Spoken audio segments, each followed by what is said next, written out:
Hola, ¿cómo les va? En este video vamos a tratar sobre el soporte de escritura pergamino. Vamos a comenzar primero haciendo un breve resumen de la forma en la que aparece mencionado el término pergamino en las distintas fuentes clásicas. Por ejemplo, comenzamos con la palabra griega. En griego, pergamino se dice diphthera. Diphthera puntualmente es la piel del animal que sirve como soporte de escritura, pero apunta a eso, al origen del soporte de escritura, que es la piel de animal curtida, ¿no? para recibir escritura. El término latino membrana, bueno, hace alusión a lo mismo. Y después, bueno, existe también en latín la forma de llamar como de donde viene nuestra palabra castellana, en latín pergamena. Y existe también en latín la posibilidad de llamar al pergamino carta.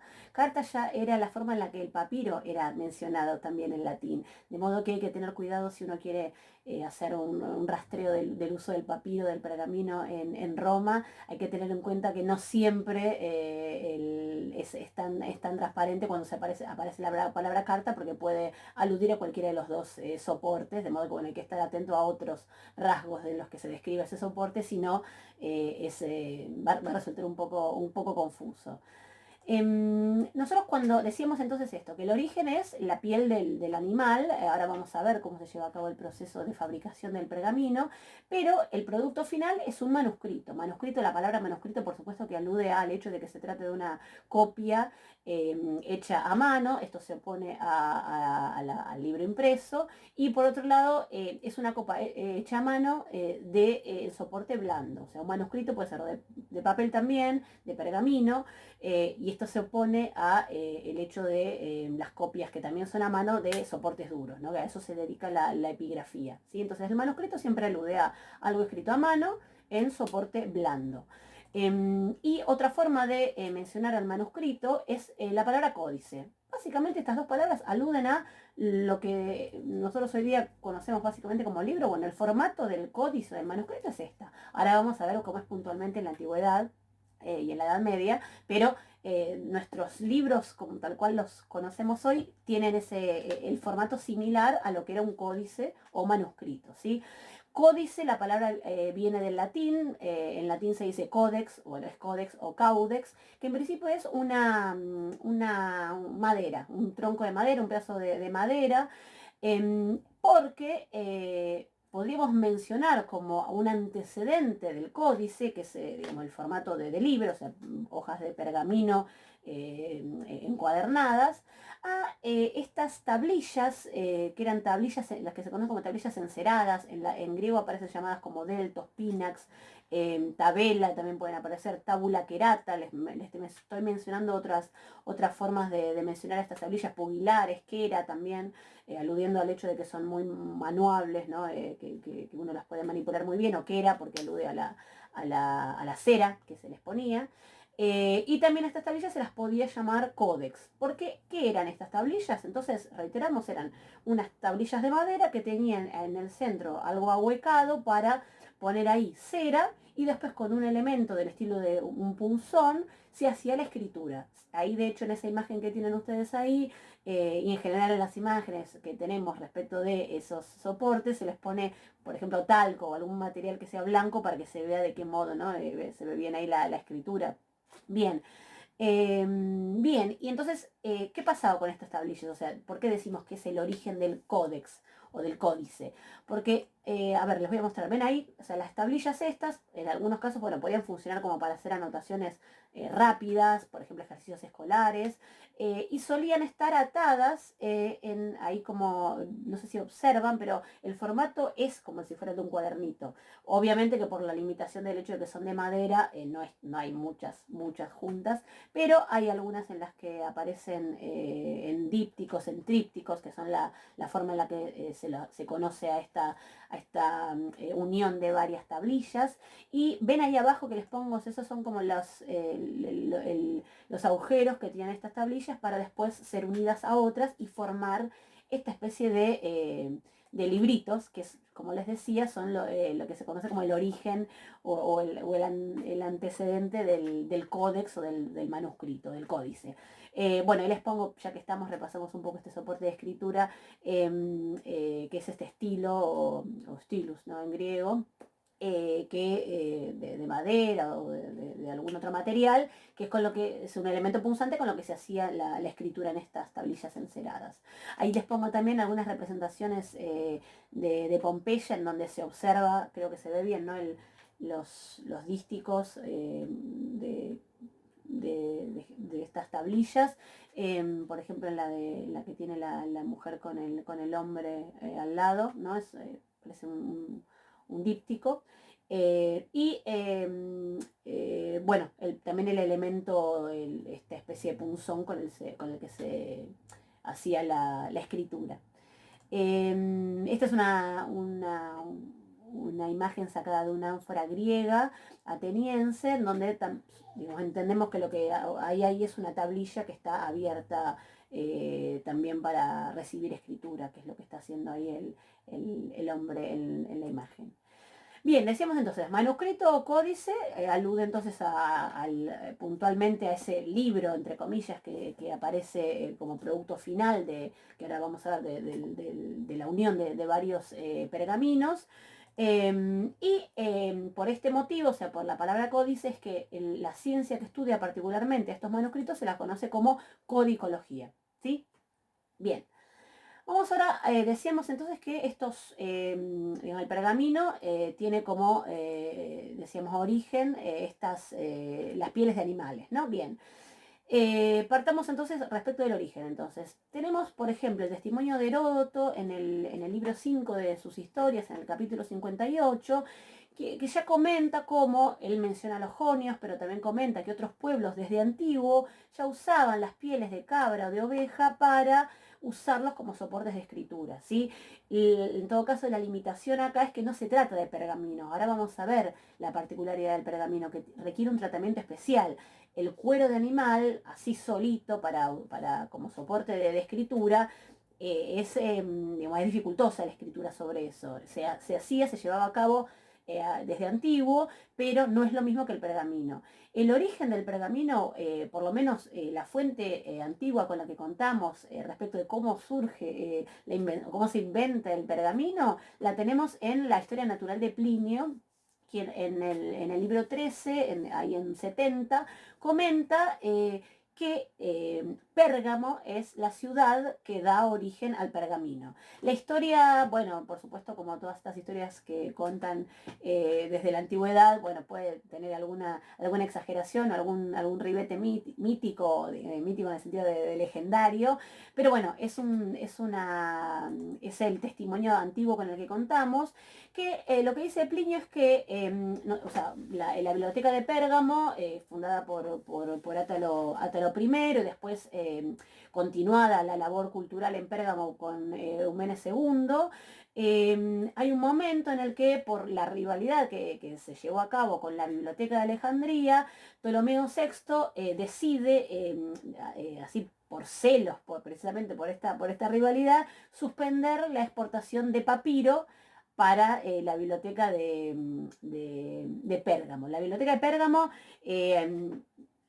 ha sido una biblioteca muy importante en la antigüedad. Algunos hablan de que ha llegado a tener hasta 300.000 volúmenes, ¿sí? Entonces se explica, digamos, o tiene sentido los celos o la rivalidad que pudo haber suscitado. Entonces, en virtud de que quedan sin la materia prima para llevar a cabo, ¿no?, la realización de las obras, del copiado de obras en Pérgamo, es que pareciera que se perfecciona el uso de pieles de animales para recibir escritura, y ahí es como se inventaría propiamente el pergamino, ¿sí? Esto es lo que comenta entonces Plinio. De todas formas, sabemos por las fuentes que, bueno, o por las fuentes y por los testimonios, quiero decir, y también digamos, por la evidencia material, que de todas formas tarda el papiro en perder lugar, o sea, a pesar de que ya se había inventado el pergamino, a eso me refiero, y que hacia todavía el siglo I o II, recién ahí es que se impone el pergamino como soporte de escritura.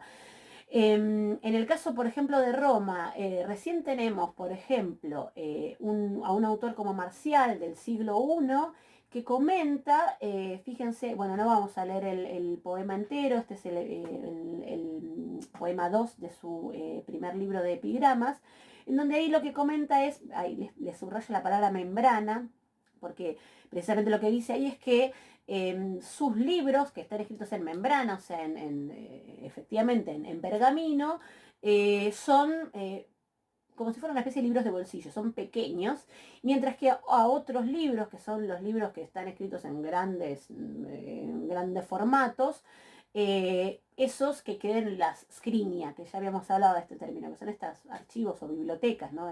Donde estanterías, donde se ubican los libros. Entonces pareciera que lo que está diciendo Marcial acá es que sus libros tienen como una especie de formato de libro de bolsillo. Independientemente de si esto nos puede servir o no para mencionar el hecho de si eran frecuentes o no los libros pequeños, los libros de bolsillo, el testimonio de Marcial de lo que sí da cuenta es de la circulación de su propia obra en formato de libro, de pergamino, ya para el siglo I. ¿Sí? Entonces, lo que suponemos es que para este entonces, por ejemplo, insisto, ¿no? De lo que podemos ir recabando de información en Roma en el siglo I, aparentemente existía el papiro y el pergamino ya por lo menos con un uso extendido. Por ejemplo, uno de los testimonios más antiguos con los que se cuenta de un pergamino es algunos fragmentos de esta obra anónima, o por lo menos con autoría dudosa, que es de Belis Macedonicus, que es del siglo I. ¿Sí? Entonces, aparentemente, de nuevo, entonces, para el siglo I ya tenemos evidencia del uso extendido o del uso del pergamino, y recién, entre el siglo II, III, recién ahí va a comenzar a afianzarse su uso. El cristianismo también fue un factor que sirvió en la difusión de este soporte de escritura, pensándolo sobre todo por las ventajas que ofrece el formato del pergamino respecto del papiro. ¿A qué nos referimos con esto? El papiro, pensemos que por un lado es mucho más finito que el pergamino. Habíamos mencionado en un video anterior que el papiro, por ejemplo, no se puede escribir de las dos caras, porque es muy frágil. Hay ejemplos de papiros que se escriben de las dos caras, pero en tanto que además que se enrolla, eso puede, digamos, dificultar que la tinta quede bien fijada, y el roce además también puede también erosionar esa tinta. Entonces, por ejemplo, desde el punto de vista del hecho de cuán durable es, bueno, el papiro tiene esta desventaja. El pergamino, en todo caso, la desventaja que tiene respecto a eso es que hay que matar varios animales para hacer un pergamino, pero es mucho más durable, ¿sí?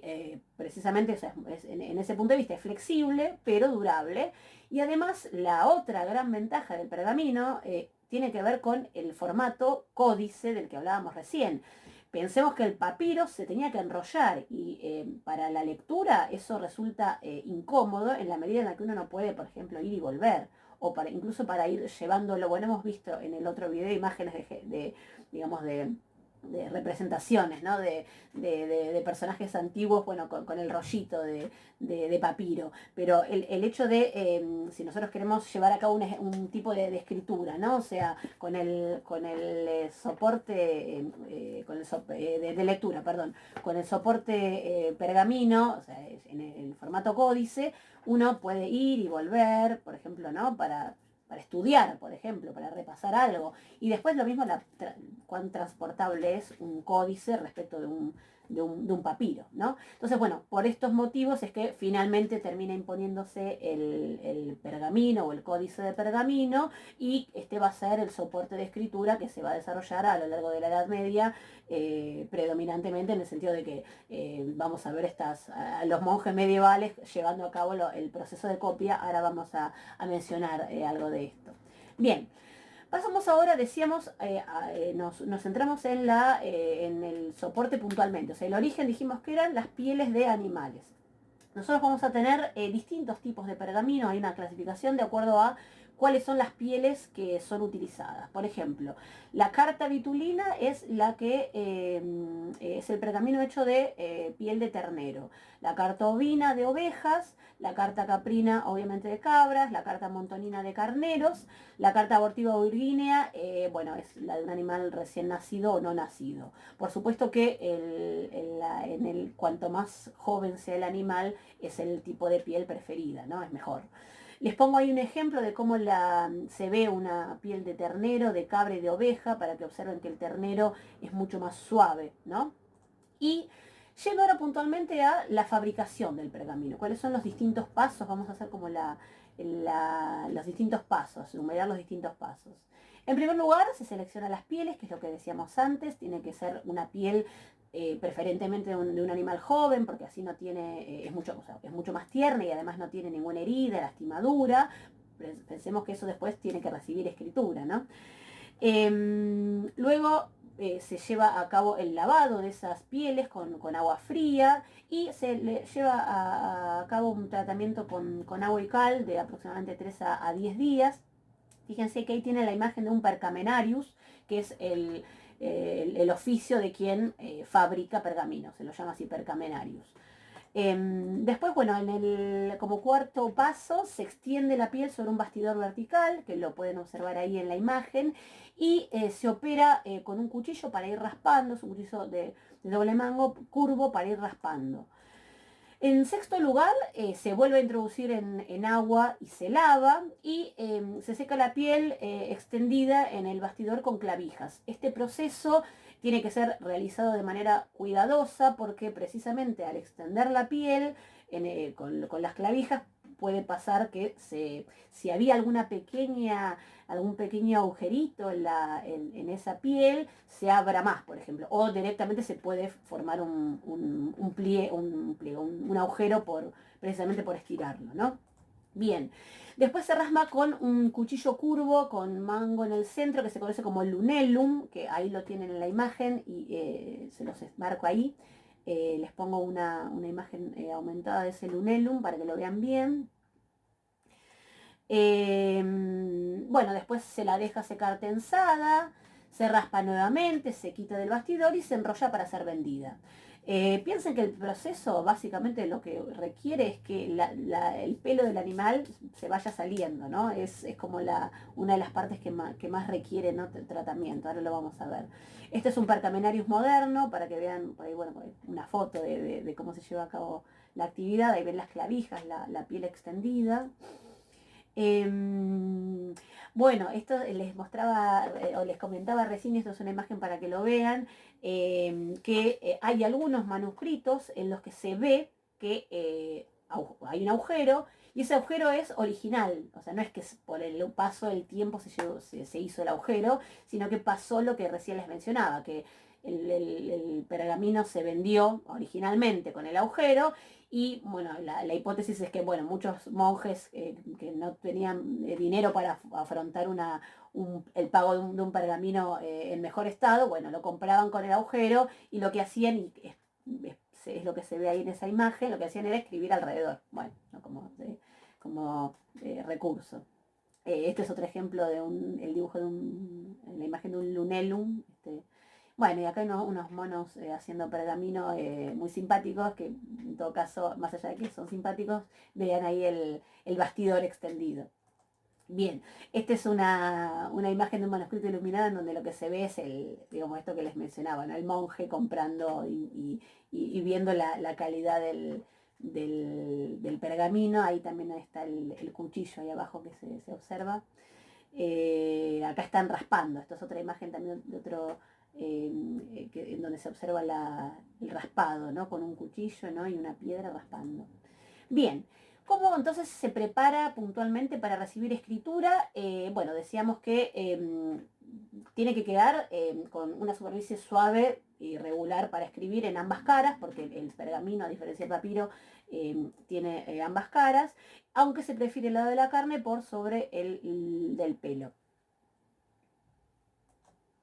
Luego se frota con polvo de yeso y se pule con piedra pómez, que bueno, la imagen anterior era, ¿no?, es esto que les mencionaba, ¿no?, el raspado. Se escribe con cálamo o pluma y tinta y se borra con un raspador o cuchillo. Ahora vamos a ver algunas imágenes en donde se ve en el proceso de escritura que no solo está bueno, el cálamo para escribir, sino también al lado, como en nuestra goma de borrar, bueno, una especie de cuchillo. Bueno, vamos entonces ahora a ver el armado del códice y los instrumentos de escritura. Para el armado del códice, primero se cortan las hojas y se doblan, luego se prepara la organización de los cuadernillos, luego se trazan las líneas de los renglones y los márgenes con un instrumento filoso.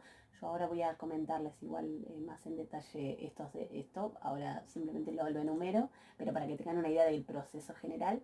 Después se copia, dejando espacio para las ilustraciones, los títulos y las iniciales. Yo ahí les pongo, bueno, incipit y explicit, es decir, me refiero simplemente a que lo que se copia es precisamente desde el inicio de la obra, que es ese incipit, hasta el final, incluso añadiendo en el explicit alguna información precisamente de esa obra y de la copia, pero se deja, lo que me interesaba es eso, es que solo el texto, ¿sí? Porque el paso siguiente es donde se ilumina y se rubrica, finalmente se arman los cuadernillos y se encuaderna, ¿sí? Vamos entonces ahora a detallar un poco esto. Respecto de que se cortan las hojas y se doblan, nos van a quedar el huerzo y el recto, ¿sí? La parte frontal, el recto, y la parte del otro lado, que es lo que se conoce como huerzo. Lo mismo habíamos visto también para el caso del papiro. Después decíamos esto, que se trazan las líneas de renglones y márgenes para dar el pautado. Fíjense que en el caso del papiro no existe, por lo menos no tenemos ningún testimonio de que se haga ese pautado con renglones. Mientras que, bueno, en el caso de los pergaminos, además, bueno, por el hecho de que la superficie es más dura, se puede llevar a cabo estos renglones, llevar a cabo los renglones y los márgenes con un instrumento punzante. Yo les pongo el punctorium, se llama, ven ahí que es con lo que se hacen esas marcas para, bueno, pautar la escritura. Finalmente se realiza la copia, yo les pongo el cuchillo para afilar la pluma y que también sirve también para borrar, que es lo que les decía antes, que es un elemento importante porque si hay error hay que borrarlo. Bueno, la pluma y la tinta, que son como, visualicemos que ese es el escritorio del escriba. Y observen ahí, bueno, esto que les mencionaba, ¿no? Está la pluma y al lado ese cuchillo para raspar en caso de que haya un error. Ahí se los señalo, ¿sí? Ahí hay otra vez, ¿no? Está la pluma y el cuchillo al lado, ¿sí? ¿Se ve ahí? Bien. Bueno, esto es lo que les mencionaba el pautado. Hay varias formas de llevar a cabo el pautado de estas hojas. Puede haber un texto de una columna fijo, de a 2 columnas, más columnas, puede haber un texto tutor o principal y después encuadrado en varias columnas. Vamos a ver también más adelante ya con ejemplos puntuales los escolios o glosas marginales, comentarios marginales, que es algo también muy frecuente como práctica de escritura, así que ahora también lo vamos a mencionar. Bueno, les pongo acá algunos ejemplos de plumas para que las vean cómo es el material con el que se escribe. Pluma de ganso, por ejemplo, y algunas representaciones de esto, del tintero, de las plumas, como para que tengan una idea. Pasamos ahora a hablar del proceso de copia de los manuscritos. Una cosa interesante que surge de algunos comentarios que aparecen, que los podríamos llamar una especie sí, como de aforismos, que suelen aparecer en los manuscritos, escritos por los mismos copistas, por los mismos monjes que copiaban, son comentarios respecto de cómo copiaban y cómo se llevaba a cabo esa tarea, y que parece no ser una tarea muy placentera. Fíjense, por ejemplo, yo les pongo, este es en griego, ¿no? Cálamos megrapse dexiageir caigoniu. Me escribió el cálamo, la mano derecha y la rodilla. Esa es una información importante para pensar que la copia no se llevaba a cabo en mesas o en escritorios, tal cual nosotros lo concebimos hoy día. ¿Sí? Eso se da de manera posterior. En los orígenes la copia parece, y ahora vamos a ver representaciones, que se llevaba a cabo en la rodilla, en una tarea que, no sé, o si la pensamos hoy día nos resulta muy extraña, parece incómoda, porque, insisto, si nosotros vemos estos jingles que en alguna bibliografía cuando se habla de estos comentarios se los llama así como jingles, como algunas frasecitas simpáticas y graciosas que escriben los copistas. Tria digita scribum totum corpus laborat, o sea, se observa ahí el esfuerzo, ¿no? Se inclina esta cosa de que se inclinan, las costillas se clavan en el vientre, hay toda una sensación de malestar general descrita en esas frases. Y después en el último también, escribere quinescit nullum putam esse laborem. O sea, quien no escribe como no tiene idea de que se trata de un trabajo, ¿no? Y pesado. Bueno, después ven que se repite, ¿no? Tres digit scribum, totum corpusco elaborat, ¿sí? Hay un esfuerzo del corporal que de hecho, bueno, hay otros, si les interesan, hay bastante recabado, hay bastantes de estas frasecitas de los copistas recabadas, que son graciosas por esto, porque son como si, bueno, después de que terminó la obra, se libera y anota él mismo algún aforismo de este estilo, como para, bueno, liberarse de la tarea, que evidentemente era ardua. Bueno, y acá lo que les decía, les pongo algunos ejemplos de cómo escribían. No sé si va muy bien, pero bueno, está escribiendo en las rodillas. Ahí también el muchacho, el aprendiz, ahí abajo, no sé si lo ven, el aprendiz está también, ¿no? Con el pergamino en la rodilla. Y otros ejemplos más, por supuesto, algunos más idealizados, estilizados, pero pareciera que el proceso de copia se daba o de escritura se daba en las rodillas. Acá hay otros ejemplos más. Em, Después, bueno, posteriormente van a empezar a aparecer algo más parecido a nuestros escritorios, pero la práctica de escribir en las rodillas parece un tanto incómoda y bueno, de eso daban cuenta los copistas, o por lo menos de lo que les implicaba también todo el proceso en general, ¿no? Bien, bueno, son imágenes para observar esto. Bueno, después, lo que les decía, después sí aparecen ya escritorios. Esto es un ejemplo de una mujer escriba representada, ¿no? Bien. Bueno, decimos que entonces una vez que se lleva a cabo la copia del texto puntualmente, se ilumina y se rubrica. Eso es un proceso posterior. Y entonces ahí les muestro cómo funciona. O sea, el texto aparece y después quedan los espacios en blancos para dejar para el dibujo, para las rúbricas, que son estas marcas, ¿no? En rojo para resaltar algo. Esto es una miniatura de un patrón visitando el atelier del copista iluminador, por ejemplo. Bueno, esto es un ejemplo también de práctica de la rúbrica. Aparece un hombre y una mujer haciendo esa práctica. Bueno, otra vez un mono leyendo, que parece que, bueno, todas estas figuras de animales aparecen en los manuscritos medievales. Y yendo ahora a el armado puntual del códice. A ver, códice, entonces decimos, la forma es esa, ¿no? La de lo más parecido, insisto, a lo que es un libro nuestro, tal cual. Ahí les muestro cómo entonces se hace el armado, ¿no? O sea, se doblan los folios y quedan armados de ese modo.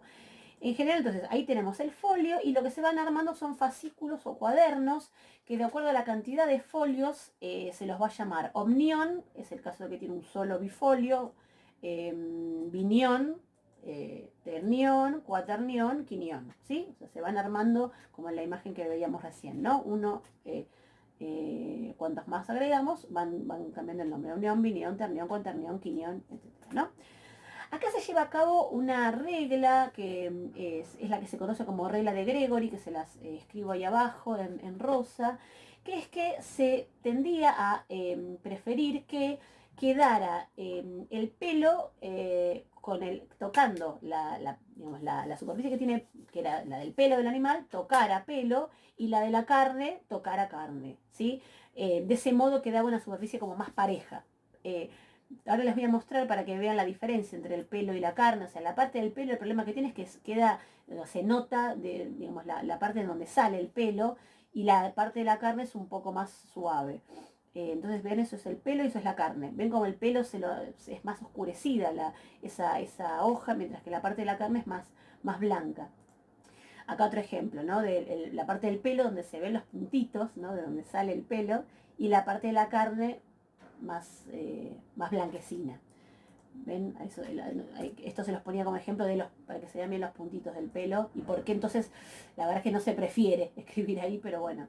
Y en todo caso lo que se hace es eso, se trata de que coincida y que toquen pelo y pelo y carne y carne.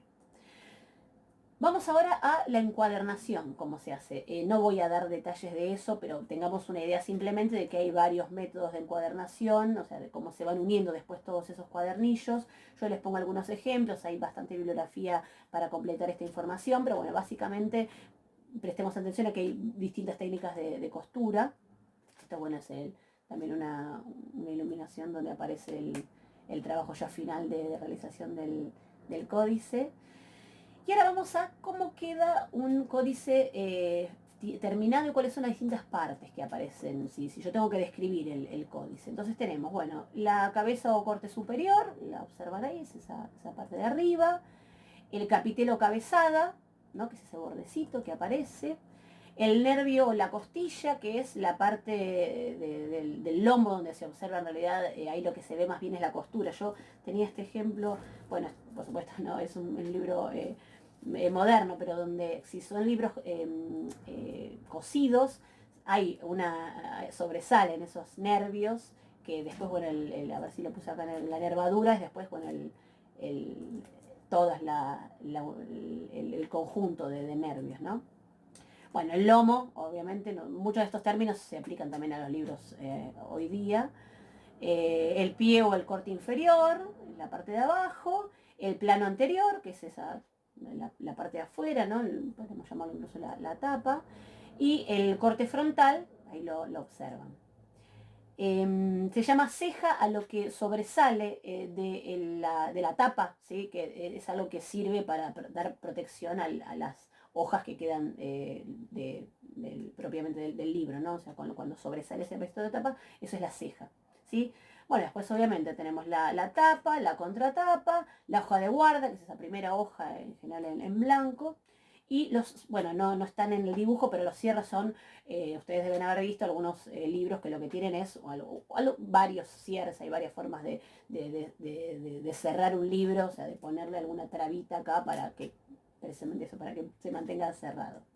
Bien, y ahora pasamos a qué elementos se consideran o sea, dignos de atención a la hora de hacer una descripción codicológica. ¿Sí? Si yo analizo un manuscrito, independientemente de si estoy analizando el texto que allí se encuentra, tengo que tener presentes algunos de los elementos que circundan a ese texto. O sea, en dónde está plasmado ese texto y qué otras cosas hay. Entonces, por ejemplo, voy a ir ahora, lo enumero y después los vamos a ir definiendo. Algo que lo que hay que prestar atención es a los reclamos, a la foliación, a qué tipo de tinta tiene, a la presencia de notas marginales o glosas, si las tiene o no, a las rúbricas, a la ornamentación, al tipo de encuadernación, al tipo de letra y a los cambios de las letras o pérdida de folios u otros daños materiales, ¿sí? Bien, acá, por ejemplo, bueno, menciono brevemente, o sea, ahora no me voy a referir puntualmente a tipo de letra, pero pensemos que a grandes rasgos los manuscritos pueden estar escritos en lo que es las letras capitales, unciales, mayúsculas, o en letras minúsculas o cursivas, porque es todo un tema aparte, el tema de la paleografía de estos manuscritos, así que ahora lo menciono nada más, y lo mismo que el tipo de encuadernación, ya dije, o sea, son varias las formas en las que se puede encuadernar, bueno, ahora lo paso de lado. Les quiero mostrar en todo caso algunos de los otros elementos, así como para que los tengan presentes. El reclamo es esa palabra o esa frase que queda en el final de una hoja para o sea, que se escribe abajo para que después se sepa cuál es la hoja que sigue, para que la encuadernación no se pierda. Entonces ahí, por ejemplo, yo les marco el reclamo, que es, ahí está escrita ahí abajo la palabra que después aparece como primera palabra de la hoja siguiente, ¿sí? Acá les pongo otros ejemplos, ¿no? Para que lo vean. Hay algunos reclamos en estos textos que son más estilizados o con algún tipo de adorno, incluso, ven acá, esto es un reclamo, ven, se toman la molestia de hacer uno, para que no quede la palabra y sueltita y despojada, el reclamo es como mucho más con dibujos, con adornos, ¿sí? Miren, un perrito, otro animalito. Bien. Respecto de la foliación, bueno, ahí tienen, por ejemplo, el número 29. Ese número 29 claramente no es un número que haya hecho ningún copista medieval, ¿no? Porque eso es lo que sucede, o sea, en la antigüedad, bueno, y en la Edad Media, decíamos en estas copias, los escribas no hacían, no paginaban, ¿sí? No hacían la paginación. Y lo que sí vamos a encontrar en los manuscritos, si los consultamos, es que digamos, quienes se dedican posteriormente a estudiarlos, les han escrito, en general uno lo ve ahí en lápiz, en números arábigos, el número de página. Y lo que se respeta ahí es algo que ya habíamos mencionado, que es lo del huerzo y el recto, ¿no? Entonces, el número va a corresponder a una página, por ejemplo, en este caso tenemos la página 29, eso es lo que se llama como numeración o foliación, entonces que es un proceso posterior, una actividad posterior, y vamos a tener el 29 recto y el 29 huerzo. El 29 de la cara frontal y la posterior es el huerzo, ¿sí? Entonces va a aparecer así, yo ahí les pongo uno recto, uno huerzo o uno R, uno de corta, ¿sí? Así se las pagina.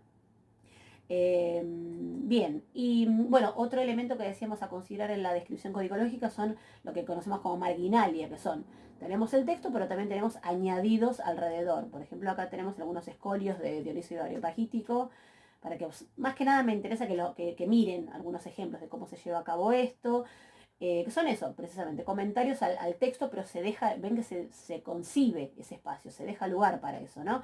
Ahí fíjense como hay una especie de cuadros sinópticos, ¿no? Ahí va, ahí también, ¿no? Cuadros, hay varias formas de este tipo de escolios. Fíjense, ahí está, por ejemplo, este Venetus de la Ilíada, donde está el texto de Homero, y después alrededor aparecen los comentarios, ¿ven? Los comentarios son profusos. Otro ejemplo de Ilíada, también de comentario alrededor por completo.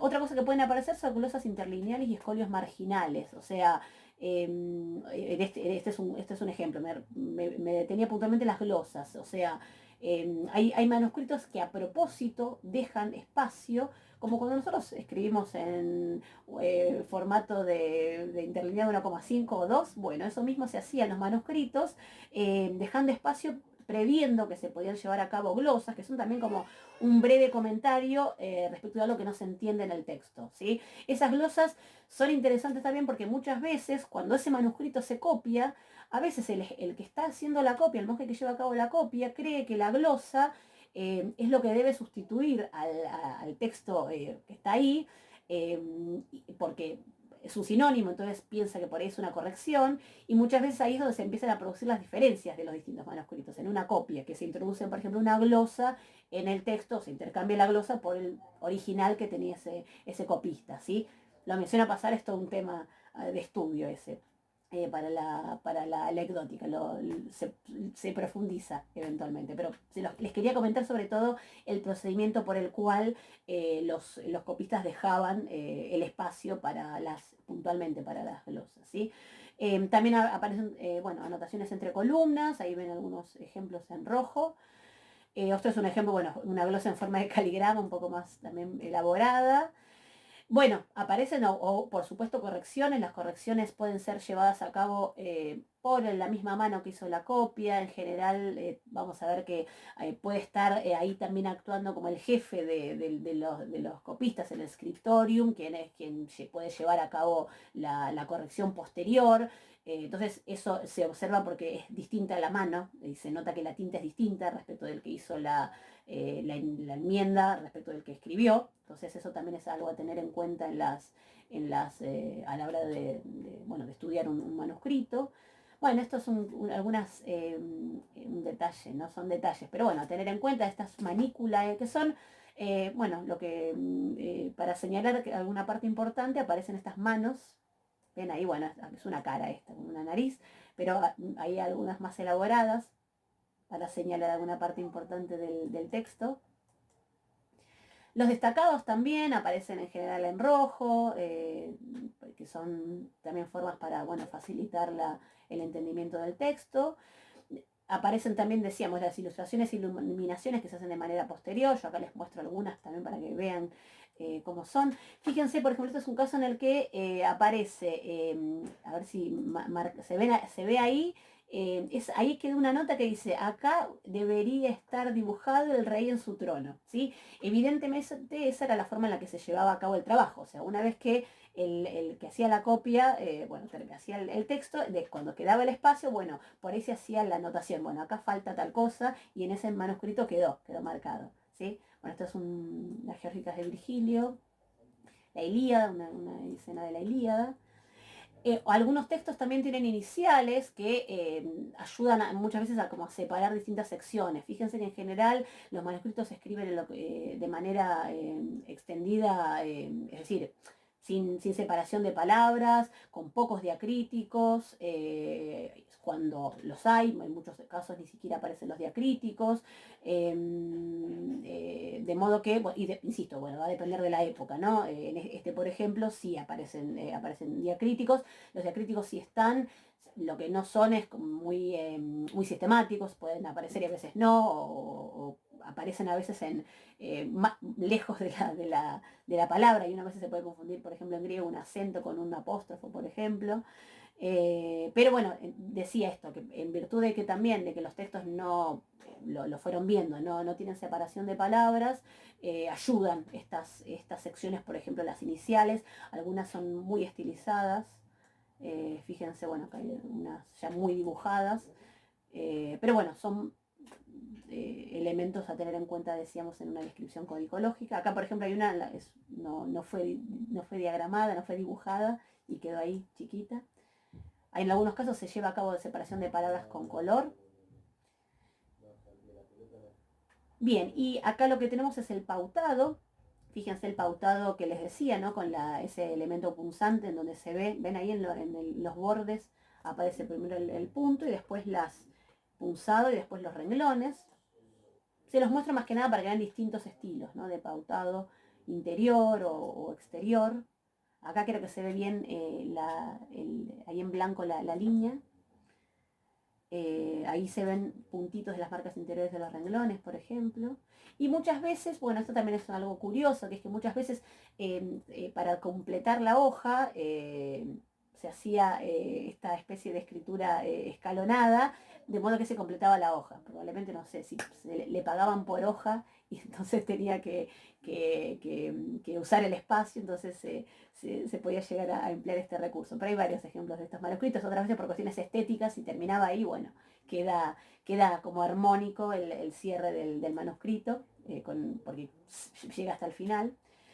Y después, por último, les menciono algunos problemas materiales que, bueno, que inciden, por supuesto, en el texto, que si uno lo está analizando. Por ejemplo, acá se observa que hay un agujero y se ve la parte de abajo.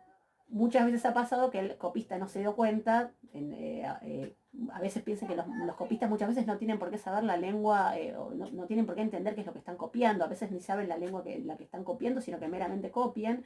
Y entonces a veces ha pasado que cuando él no se dio cuenta de que lo que terminaba copiando era lo que estaba abajo del agujero, ¿sí? Acá, por ejemplo, estaba el agujero y se copió alrededor. Bueno, acá estaba el agujero y se lo decoró. Este es un ejemplo en donde lo que ocurrió fue que cosieron, o sea, estaba roto el pergamino, lo que hicieron es coserlo, y lo que se observa es que se cosió, pero el texto agregado no es el original, es otro tipo de papel, es otra tinta, o sea, se nota que es una tinta más fresca, pero y después se cosió, se hizo eso. Bueno, acá aparece también el texto cosido. Bueno, y otro problema que puede tener es el de manuscritos que se han humedecido o se han enmohecido. Ahí les pongo algunos ejemplos para que vean qué es lo que pasa ahí. Doblados también, que hay muchas veces el problema es que si uno, o sea, no hay forma de desdoblarlo porque ya por su antigüedad o, bueno, por temor a que también se rompa, y bueno, a veces es difícil de leer en esos casos. Miren, este es un pergamino muy delgado en donde, bueno, ven que se ve transparente, eso es otro problema a la hora de leer el pergamino. Bueno, dañados por el fuego, por supuesto comidos por ratas, por animales, eso también ocurre.